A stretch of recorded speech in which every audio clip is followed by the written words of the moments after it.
For an opening statement. Good afternoon, guys. Back to Big Ten play. Quick turnaround after a unusual, I will use that term, unusual game the other night. Drastic difference, obviously, in two halves. To be very honest, I don't want to take light or be light of the job our guys did in the second half, but I also know that, sometimes when hurricanes are coming, you can't stop them, and that's not the reality of what you're going to be able to do every night in league play. So we kind of moved on pretty quick from it. I was proud of our guys. I was really proud of the locker room at halftime. I was very proud of the composure. I'm not sure a lot of teams could have won that game.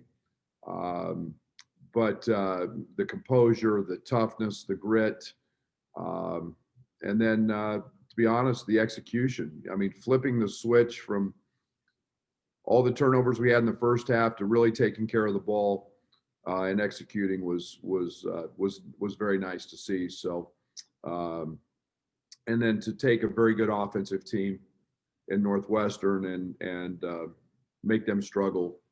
I was proud of what we did defensively, and our connectivity is getting better. It's going to have to be great tomorrow as we get a very good Maryland team who plays 5 out. So,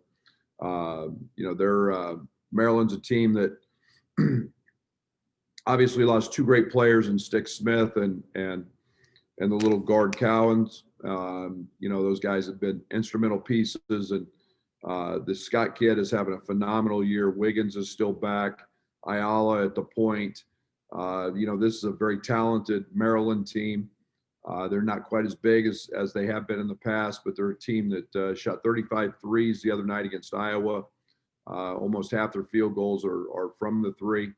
And yet they're a team that can really drive the ball into the paint and score and bother you that way. So we'll have to be very, very good. As we do every single night in this league, or you get beat.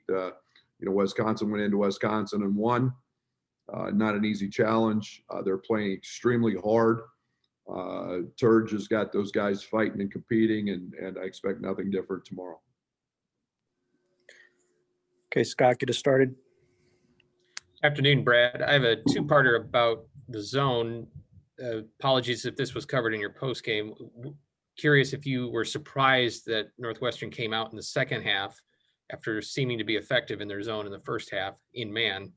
And then the bigger question is just generally, you don't see as much zone in the Big Ten, is my understanding. What did your squad learn about it after facing it a good deal? Well, we hadn't seen it in quite some time, to be very honest. And you can work on it and simulate it in practice, and then until you face it. Our execution was not very good. I loved what we were doing scheme-wise, and we just didn't complete them. I mean, we threw 2 or 3 really bad passes to Kofi on seals. He fumbled a couple. His one miss was point blank right at the rim. And you execute a couple of those, and then they're not in it anymore. And, then the second half, we knew they were going to play zone. They felt like that got them the lead. It was just our bad offense in terms of the turnovers. But we eliminated the turnovers, started getting the ball into the middle, into the high post. And when you can put DeMonte, Jake, Curbelo, those guys into the high post, they can cause some problems there, and they did. The other question is, I remember about a year ago, maybe a little bit more, you talked about trying to find leadership on your team, and here you have a game like this where you said you didn't have to say much at halftime. They did it. Does that signify a 180 from a point you were a while ago? Yeah. We all look for that. We all look for those character guys and that leadership, and you look for guys and that as a collective unit are playing something bigger than just that game or the moment. And this group was about that. And, here they are smacking the floor, in the second half in defensive stances. And it's nice as a coach to be able to Sure, we always have to manage people in terms of getting them right, you know, and the great example was late in the half. I was really on Kofi, challenging Kofi. If we didn't get Kofi right and get him back involved in the game, we weren't going to win the game. It wasn't about coaching X's and O's at that point. It was about, you know, getting Kofi in the right place. And you know, he does that. He works. He responds. And then, you know, everybody else just followed right in line, and we were able to put a half together that was one for the record books. Brad, I'm curious about Jacob Granderson in the sense of how he's adapted to his role off the bench. He seems like a cerebral, patient, let the game come to me type of player. And he seems to slowly be adapting to an energy role where he has to be on the go the minute that he checks into a game. Well, and I think, you know, one of the things that there's always a little bit of a challenge when you transfer up. And then there's another piece to that when you haven't played in a year, and you know, you've got to earn your get your feet back under you, so to speak, earn your stripes and find your niche, and that doesn't just happen overnight. And Jacob is all of what you just said. He's very cerebral. He's very laid back in terms of his demeanor. He's got a calming effect on the court, but yet he is a high motor guy. And he's a guy that competes, and we saw that last year in practice daily. So he does impact the game, and you know, I was really happy for him because he played great defensively, and that's an area that he's continued to get better at. Hey, Brad. The past few years, you've played some pretty close games with Maryland, regardless of who's on the roster. Why do you think that is? And is this becoming a little bit of a rivalry? I don't know. You guys were all talking about those close games we had with Northwestern too. I mean, it's the Big Ten. I don't know what you guys want me to say. They're all close. They're all 2-possession games. Most of them. You don't. Guys, I go into every game expecting that and preparing for that. So, I mean, I think that's just the way this league is, you know. And you can look at last night's game, and you can look at, you know, what just about any game you want to see, and they're going to be close like that. So Maryland's got an unbelievable program with an unbelievable history and tradition, and Mark's been there, I don't know, 10, 11 years now, and he's got his culture established, and he always has good players. And then this year, Maryland's running a lot more 5 out and kind of playing smaller inside. So what kind of matchup problems might that cause for you guys? Yeah, we saw this a lot in the flip from last year, from game 1 to game 2 last year. We know Sticks ended up, I think, leading the Big Ten in 3-point shooting and playing a lot of 5 out. And there's no doubt it's a team that can really drive the ball, and yet you know, they're driving not just to score, but to kick it out. And they've got guys, Hamilton, that plays the 5. That's really a small forward at 6'7". So, you know, it's a team that is, very built on the offensive end to shoot threes. And you know, Kofi's going to have to do the same thing he did against Northwestern and Nance and Barron and those guys. And that's, you know, extend the court a little bit. Thanks, Brad. Hey, Brad, you mentioned the 4 slaps. What are your thoughts on 4 slaps? Are you a 4 slap guy? Yeah, absolutely. Does that surprise you? No. Have you done it before, or is that what you want your guy? But you can't have it be fake. You know, you can do that, and it's kind of it's kind of phony, but you got to have some teeth behind it. And but yeah, I'm for anything that creates cohesiveness and energy and grit and fight and togetherness, and all that does that. So, but again, you got to be able to back that up if you're going to do it. You've talked a lot this year about creating your own energy. Is there somebody on the bench that you rely on for that? Like, is somebody is Fletch in charge of that, or how do you kind of delegate that this year, I guess? Yeah, I mean, we've got everybody involved. You know, our managers. I mean, Bobby's holding up signs that says juice, and and Tyler and Brandon Lieb and Connor Servin are all waving the towels. They're part of the towel crew. And, it is, to me, one of the hardest things about officiating a game and frustrating, I guess, is you want your players to all be involved and enjoy it. And they always keep telling you, sit down, sit down, sit down. And they're a little less lenient with that this year, which I love, because the kids should be able to show their emotion in a positive way. And our group's been great. And, you're going to see another one tomorrow in Maryland. Maryland's bench has been off the chart in their games. How important is that stuff this year without the crowds there? Well, you can turn a road game into a home game with your bench, and you can flip it. And there's no doubt it's I go back to the Ohio game, and how good their bench was, and you negate a crowd because there isn't any. And so it is important, and you've got to create your own. And that's a reality of, playing in front of empty houses. We've all got to adjust and make do the best we can. Thanks, Brad. Brad, I'd like to go back to both the 5-out and the zone defense questions. How many defenses do you have installed so far?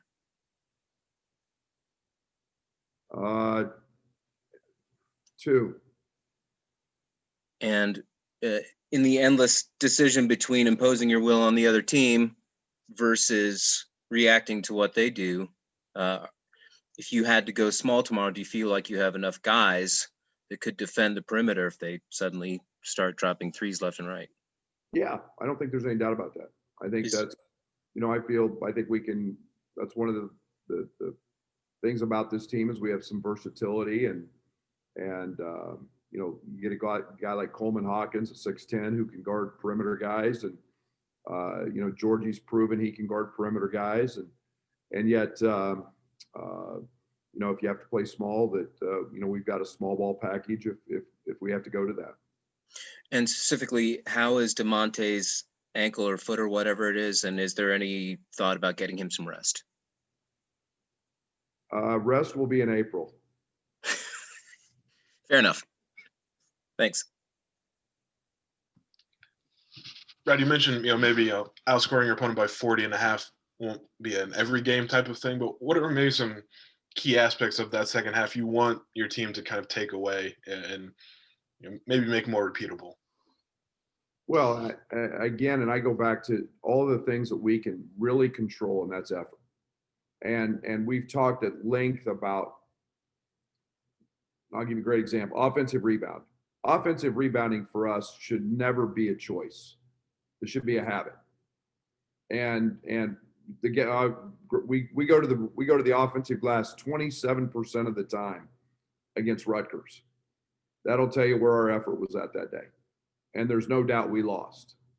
Okay, we go to the offensive glass 77% of the time. We have somebody that charts every time guys go to the offensive glass. Those are effort things. Well, Jacob Grandison comes in and gets rebounds and creates energy, second shots. Those are the things that we can control out of this. And we've got to make sure that we understand as a group why we had a half like that. It wasn't just because the ball went in.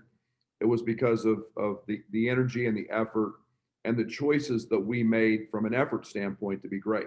And we've got to continue to try to repeat those as often as we can.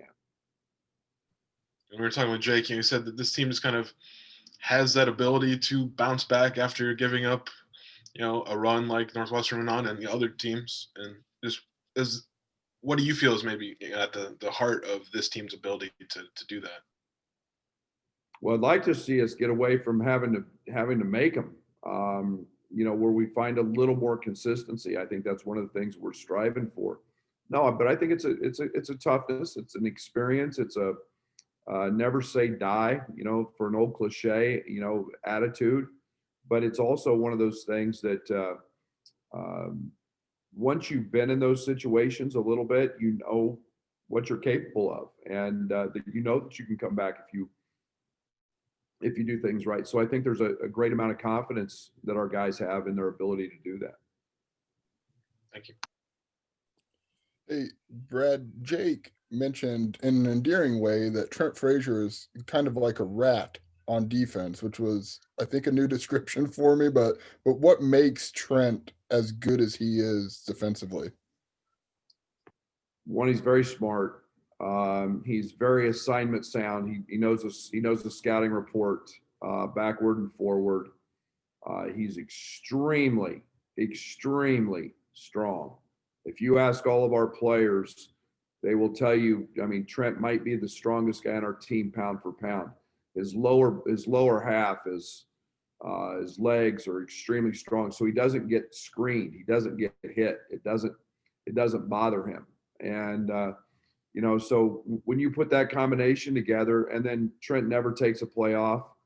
I referred to him many times, kind of the Energizer Bunny. He very seldom gets tired.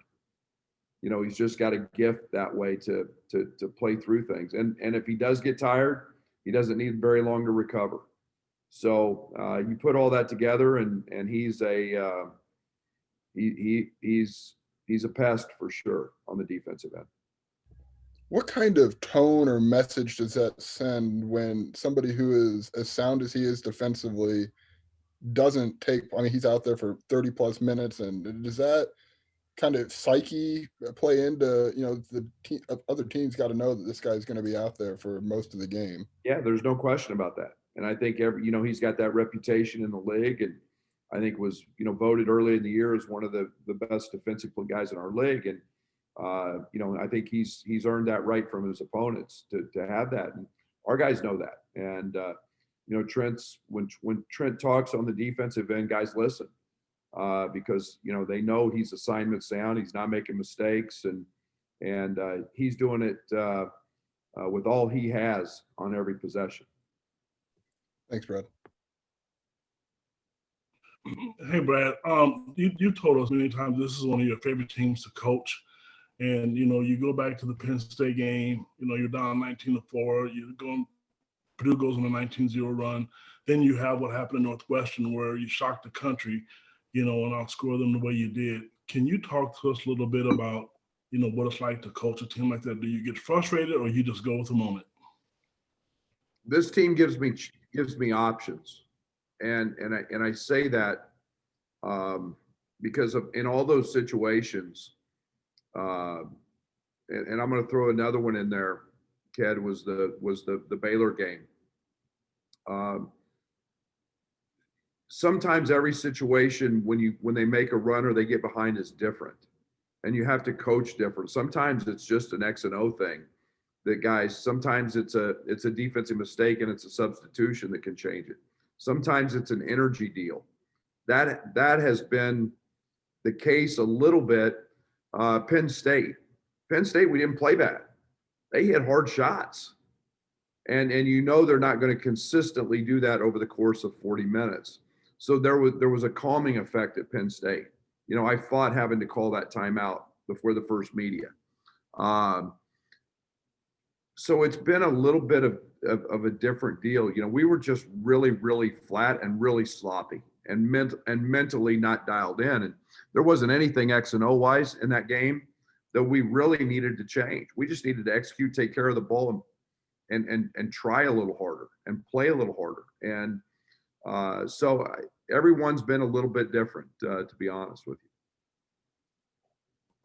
Okay, and also just the last question: when during games you talk to us about the players kind of stepping up themselves in practice, do you see a lot of the guys step up themselves and be more vocal when things go wrong or things that they need to do in practice? I mean, I guess what I'm asking is this a mature team? Yeah, I'll give you a great example. The other day, before the Northwestern game, Kofi just huddled him up. He just stopped practice, and he didn't like the way things were going. Io's done that many times. Trent's done it. Georgie does it. And they'll bring themselves together.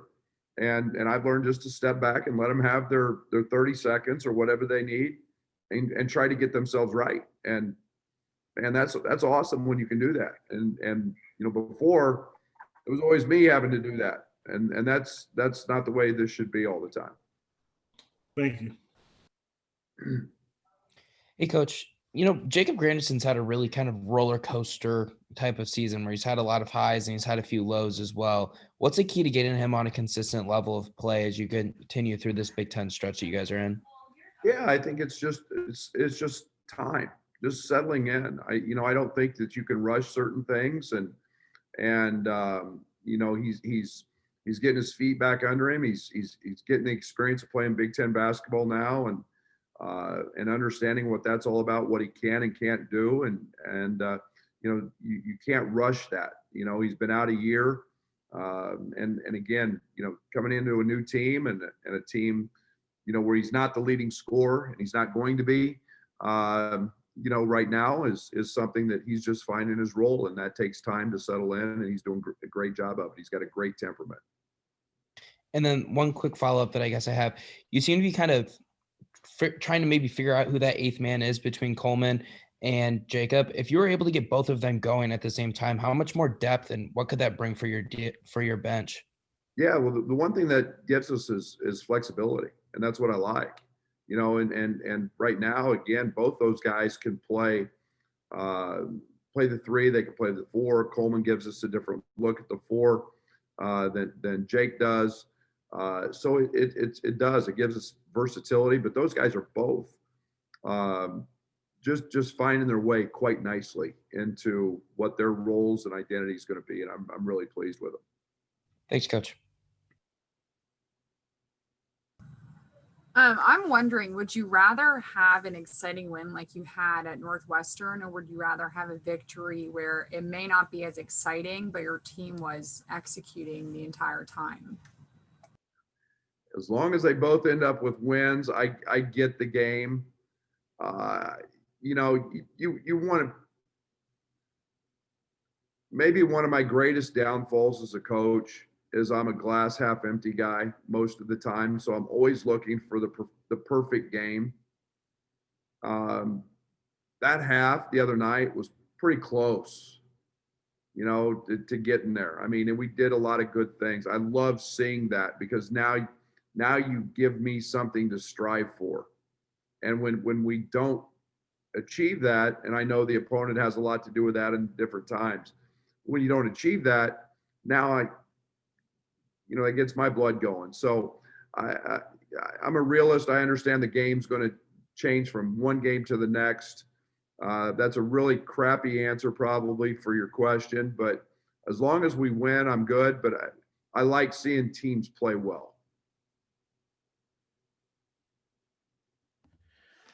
Brad, a quick house cleaning question. I know you're not focused on a game 10 days from now, but you do play Penn State in 10 days. And I was just curious what the conversation's like with Joey and the Penn State people of, are you going to be able to make the trip? And what can my schedule be like if Penn State's not going to make it to Champaign? Yeah, it's a floating question.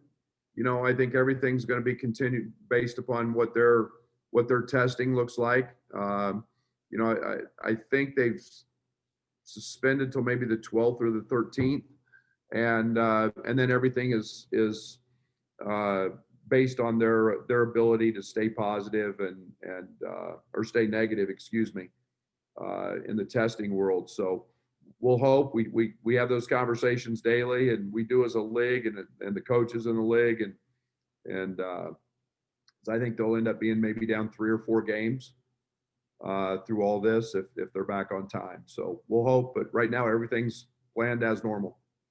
Thanks, Brad. All right, that'll wrap us up today with Coach. Thanks, everybody. Thanks, Thanks, guys. Brett.